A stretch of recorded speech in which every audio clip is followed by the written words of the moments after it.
ಕೋಟಿ ಒಳಗೆ ಎಲ್ಲಾ ಹೋಟೆಲ್ಗಳು ಅವರೇ ಬುಕ್ ಮಾಡ್ಯಾರ. ಬಿಜೆಪಿ ಸಿಗಲಾರ್ದಂಗೆ ಮಾಡ್ಯಾರ. ಈಗ ನಾವು ಇಲ್ಲಿ ಮಾತಾಡಿ ಬದಾಮಿಗೆರೆ ಹೋಗ್ಬೇಕು, ಇಲ್ಲಿ ಕಡೆ ಹೋಗ್ಬೇಕು ನಾವು ಮಕ್ಕೋಲಕ್ಕ. ಯಾಕಂದ್ರೆ ಒಂದೊಂದು ಹೋಟೆಲ್ಗೆ 20-30 ಲಕ್ಷ ಅಡ್ವಾನ್ಸ್ ಕೊಟ್ಟಾರ. ನಮ್ಮಲ್ಲಿ ಒಬ್ರು ಮಂತ್ರಿ ಬಂದು ಕೂತಾರ. ರೋಡ್ ಮಾಡ್ರಿ ಅಂದ್ರೆ ರೋಡ್ ಮಾಡ್ಬಿಟ್ಟು ಇದಕ್ಕೆ ಬಂದಾರ, ಹೋಟೆಲ್ ಬುಕ್ ಮಾಡ. ನಾ ಕೇಳಿದೆ ಏನೋ ಬಾಗಲಕೋಟೆ ಇಲ್ರಿ, ಯಾವ ಎಲ್ಲ ಹೋಟೆಲ್ ಫುಲ್ ಅದಾವ, ಎಲ್ಲ ಸತೀಶ್ ಜಾರಕಿಹೊಳಿ ಬುಕ್ ಮಾಡ್ಯಾರ ಮತ್ತು ಪ್ಯಾಕ್ ಮಾಡ್ಯಾರ.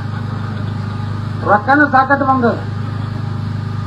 ಅಲ್ಲೆಲ್ಲ ಅವ್ರವ್ರ ಮನ್ಯಾಗ ಇಟ್ಟಾರ. ಅಲ್ಲೇ ಕರ್ದು ತಮ್ಮ ಸಮಾಜದವ್ರು ಕೊಡ್ಲಾಕತ್ತಾರ. ಈಗ ಯಾಕಂದ್ರೆ ನಾ ಸಿಗ್ಗಾಂವಾಗ ನೋಡಿದೆ, ರೇಟ್ ಫಿಕ್ಸ್ ಮಾಡಿದ್ರು. ಲಿಂಗಾಯತರಿಗಿತ್ತು, ಬ್ರಾಹ್ಮಣರಿಗಿತ್ತು, ವಾಲ್ಮೀಕಿ ಸಮಾಜದವರಿಗಿತ್ತು, ಹಾಲು ಮತದವರಿಗಿತ್ತು, ದಲಿತರಿಗಿತ್ತು, ಸಾಬರಿಗಿತ್ತು. ಸಾಬರಿಗೆ ಕಡಿಮೆ ಕೊಡ್ಲಾಕತ್ತಾರೆ. ಯಾಕಂದ್ರೆ ಅವ್ರು ಕಾಂಗ್ರೆಸ್ ಬಿಟ್ಟು ಹಾಕೋರು ಯಾರು ಹಾಕ್ತಾರೆ ಅಂದ್ರೆ ಏನಾದ್ರು ಬಿಜೆಪಿಗೆ ಸುಮ್ಮನೆ ನಮ್ಮ ಬಿಜೆಪಿ ಒಳಗೊಮ್ಮೆ ಮಾತಾಡ್ತಾವ. ಸ್ವಲ್ಪ ಸಾಬರಿಗೆ ಬೈಬೇಡ್ರಿ, ಸ್ವಲ್ಪ ಇಲ್ಲಿ ಚಲೋ ಐತಿ, ಪುರಾ ಚಲೋ